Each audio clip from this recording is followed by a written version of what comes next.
At the end of the week, I had a very happy man in front of me. He was eager to tell me something.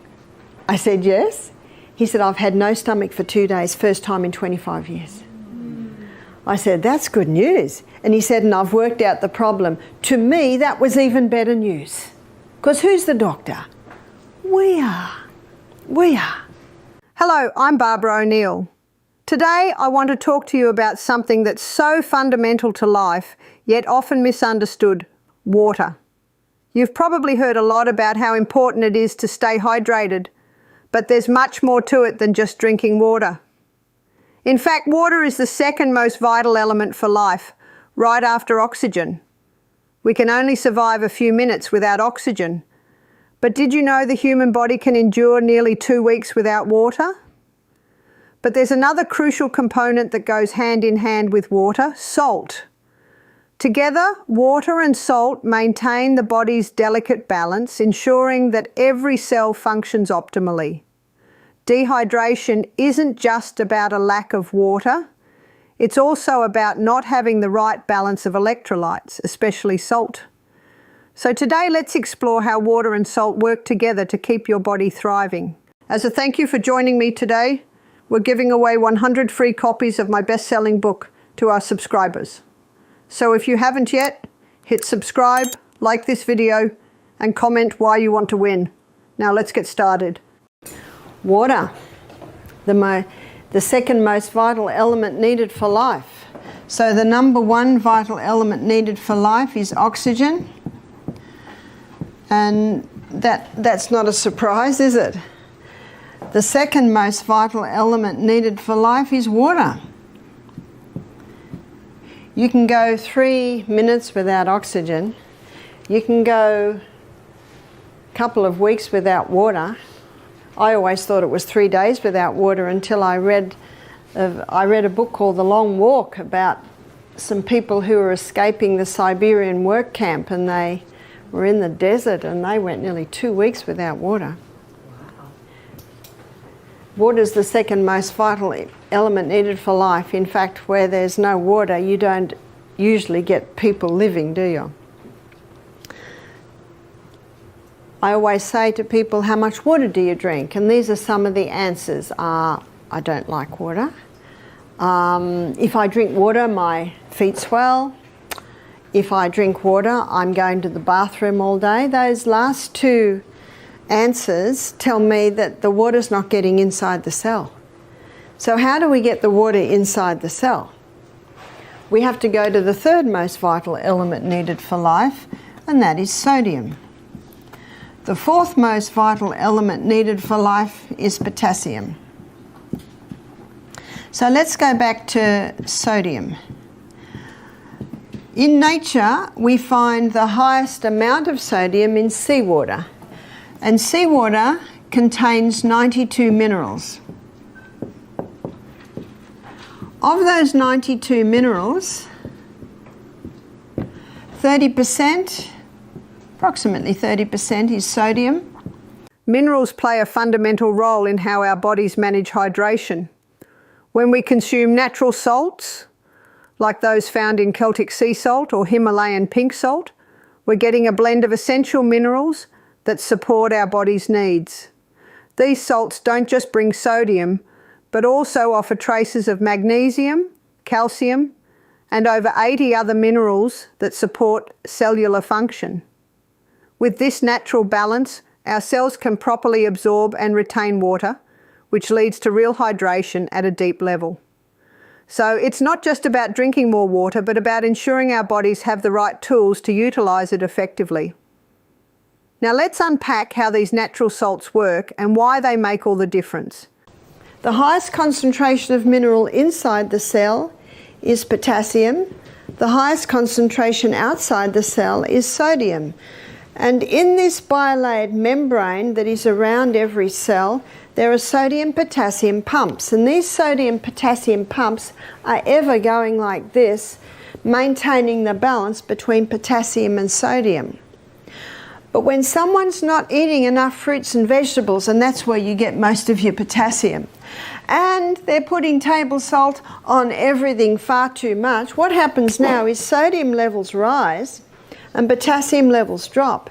There is a small amount of sodium in the cell, but when this happens, you see osmosis and diffusion happens when the highest concentration merges into the lowest. So now sodium levels inside the cell are rising, which they should not, and the cell swells.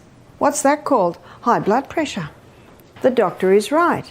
Table salt will contribute to high blood pressure. There's a French doctor named Dr. Lelangre, and he's written a whole book on salt. He said, when people come to me with high blood pressure, I put them on Celtic salt. Why does he put them on Celtic salt? Because Celtic salt contains 82 minerals. It's a hand-harvested sea salt. So the minerals are in the Celtic salt in their balanced form. What about Himalayan salt? In many places, Himalayan salt is a lot easy to get. There's about 75 minerals. So it's pretty good. But I prefer the Celtic salt. And one reason is that the Celtic salt has 3 magnesiums. It contains magnesium chloride and magnesium bromide and magnesium sulfate. Magnesium is a water-hungry molecule, and this explains why the Celtic salt is such a moist salt, especially when we've had a lot of rain, because those 3 magnesiums absorb the moisture. And because magnesium is a water-hungry molecule, it can be used to help the water get into the cell. So when you take a crystal of Celtic salt, put it on your tongue, and some say, how big's a crystal? Well, if you've got high blood pressure, start small, about the size of a sesame seed. I don't have high blood pressure, so I might have about 3 times little sesame seeds. Put it on your tongue, your mucous membranes start absorbing the minerals, the magnesium is taken to the cell membrane, and you drink your water, and that magnesium pulls that water inside the cell. It's the quickest way to hydrate a body. The only time excess water drinking can be dangerous is if people drink too much at once and don't have the minerals that are in the Celtic salt to pull that water inside the cell. I've had people complain to me, they say, I'm drinking more water now, and now I'm going to the bathroom all day. So I say, are you having the salt? Have a little crystal before every glass of water. And ideally, we should be having approximately 8 glasses of water a day. And then I say to them, and don't drink a whole glass at once. I think I mentioned earlier, I drink half a glass as soon as I get up. I go to the bathroom, I drink another half glass. Then I get dressed and have another half glass. But when I start every glass, I have that little bit of salt. So you spread the water over the day. This hydration boost isn't just about quenching thirst, it's about energizing your cells from within. The sodium-potassium balance creates an electrical gradient, essential for nerve transmission and muscle function. So when the right balance of minerals is present, you're supporting everything from mental clarity to muscle performance. Celtic salt, with its magnesium, also helps reduce inflammation and relaxes blood vessels, aiding circulation and reducing high blood pressure naturally. And let's not forget the importance of fresh fruits and vegetables, nature's richest source of potassium. When paired with quality salts, like Celtic or Himalayan, you're giving your body what it needs to stay hydrated, energized and balanced throughout the day. So sodium not only is required to get the glucose into the blood, it's also required to get the water into the cell. So it's sodium. It's the 3rd most vital element needed for life. And you can get that information on the 4 vitals in any anatomy and physiology book, chemistry book, biology book. I'm just giving you the facts here. So as you can see, water is very important. But so is the salt. And again, the potassium is found in all your fresh fruits and vegetables. Calcium cannot get into the cell by itself, it needs vitamin D. When vitamin D is present, the calcium is pulled inside the cell. And remember, I showed you the other day that calcium's called the king because when it gets into the cell, all the other minerals piggyback on the back of calcium. Something else happens. I'd like to go back to this for a moment. When the magnesium's put on the tongue and you have the glass of water, or half a glass, a little bit later the other half glass, that magnesium pulls the water inside the cell. And in the bilaid membrane that is around every cell, there's a little motor. And when the water's pulled through the membrane and into the cell, it causes that little motor to start spinning. And the spinning of that motor gives us a unit of energy. So when you're feeling a little tired or maybe a little bit peckish mid-morning, have the salt and have the water and you'll get a little bit of a pickup. So when everyone's going outside to have their cigarette or their cup of coffee, you have your crystal of salt, your glass of water. Absolutely, if you're working in an office, go outside and find a tree. Remember what the trees are giving off? Life-giving oxygen. Breathe deeply from your abdominal muscle and that blast of oxygen. Remember what the oxygen does at the cellular level? Oxygen will give you 18 times more energy. We've looked at the inside of the workings of the cell a few times, and the way I explain it, it looks like there's one energy cycle per cell, but it is not true. So what I've drawn for you here is a whole lot of little energy cycles. In fact, in the muscle cell, you can have 100 energy cycles to a muscle cell. I can hardly get my mind around that. And that's why the saying that you will receive more energy than you expend on your morning walk, because each one of those little energy cycles will give 18 times more energy if enough oxygen is going into your body. Glucose, it can't get into the cell by itself. It has to have insulin. Insulin's the key that unlocks the door to let the glucose into the cell. And what happens with many people, before diabetes develops, insulin resistance develops. You've heard of insulin resistance? And when insulin resistance develops, the cell's resisting insulin, so the glucose can't get into the cell, so the glucose stays in the blood, and the brain says to the pancreas, more insulin, but the problem's not more insulin, the problem is there's insulin resistance at the cellular level. So what causes the insulin resistance?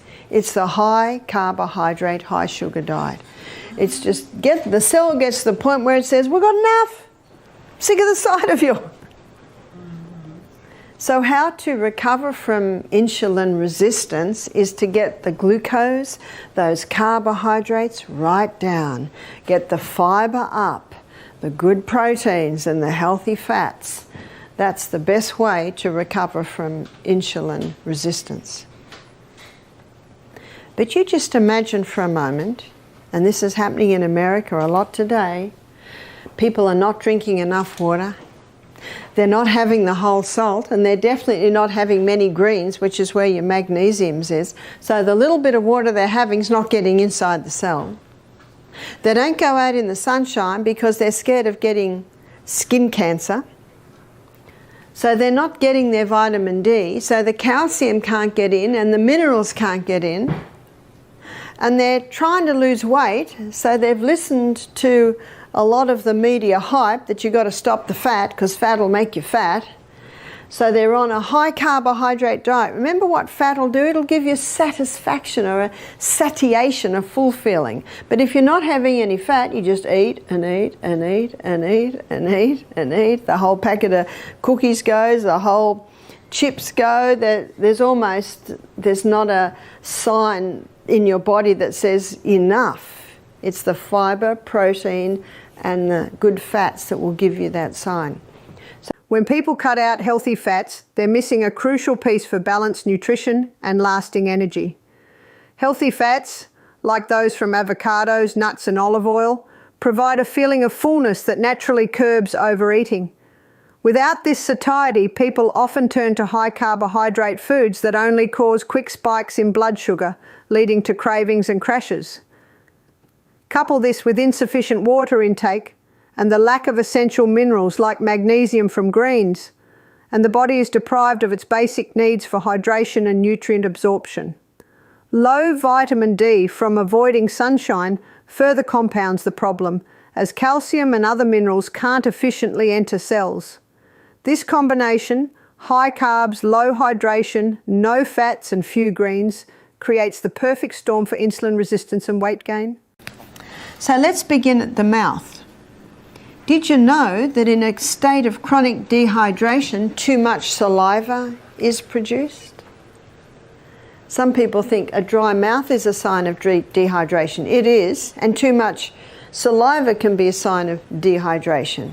You see, when not enough water is going into the body, and how much water should go in? Let's do an assessment of that.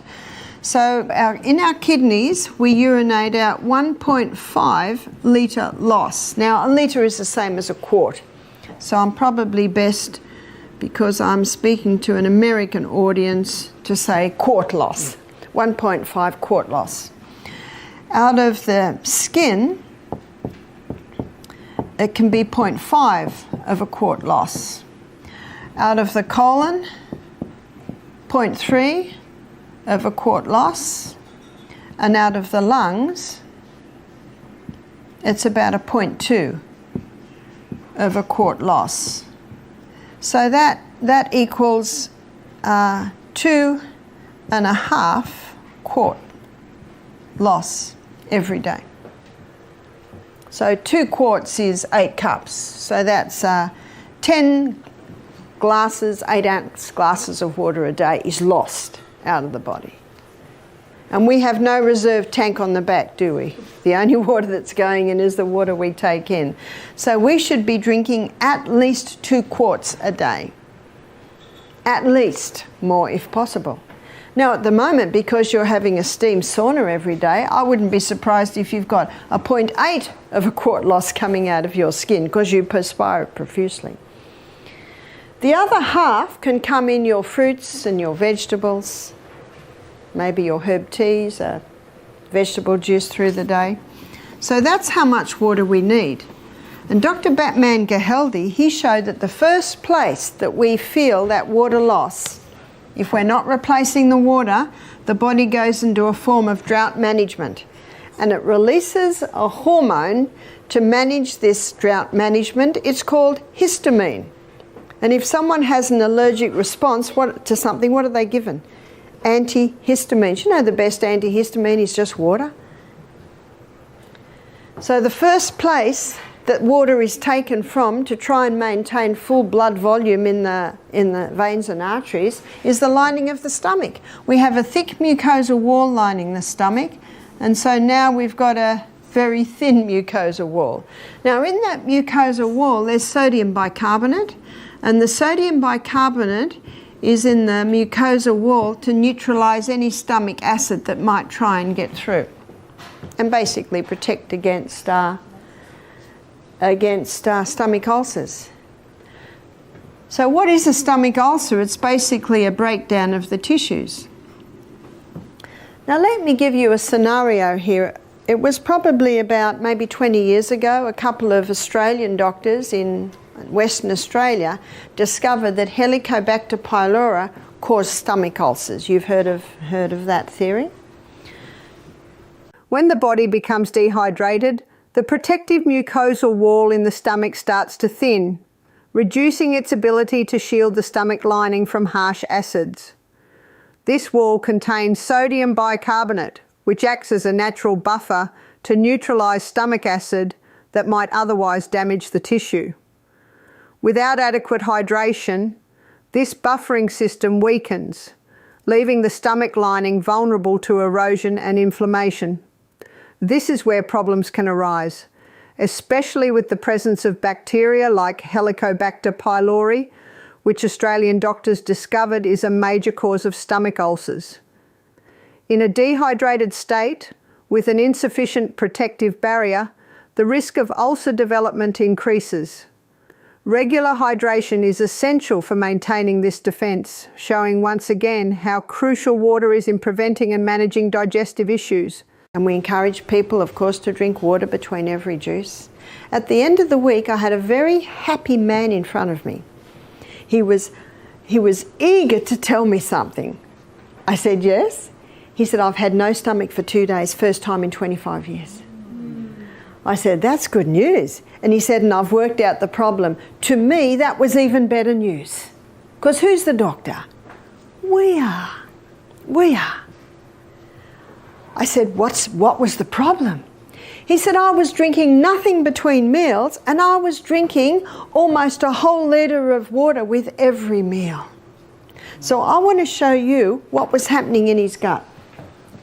So what was happening in his gut, he's drinking nothing between meals, which means the lining to his gut is very thin, which means the hydrochloric acid is breaking down the tissues.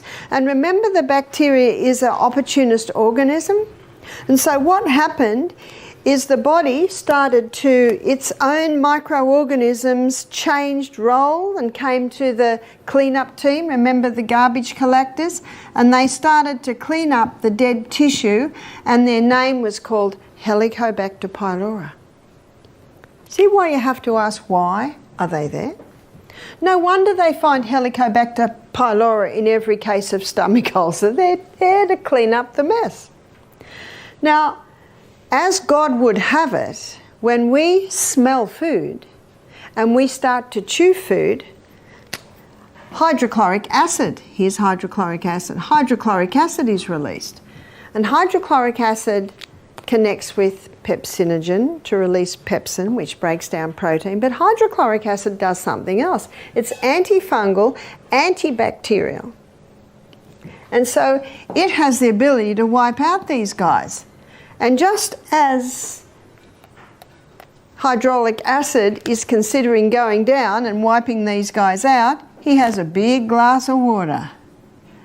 And what does water do to hydrochloric acid? It just dilutes it. So Helicobacter pylori is chomping away at the dead tissue and it goes, whew, that was close. Chomp, chomp, chomp. What this man discovered is that he was drinking water at the wrong time. Do you remember I said to you earlier? I said, how much water do you drink a day? And he said 2 litres. And because he was a little bit abrasive with all his answers, I decided not to push it anymore. So now he drank early in the morning. He stopped drinking half an hour before his meal. That half an hour before the meal immediately thickened that mucosal wall. The water he had the day before fed the hydrochloric acid that's made in the liver. So let's have a look at what's happening now. Now being at the health retreat, he's drinking water at the right time between meals. His mucosal wall is getting thick.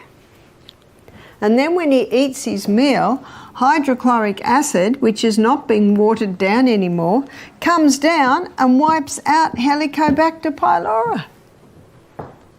What a wonderful process. Who healed him? His body healed itself when given the right conditions.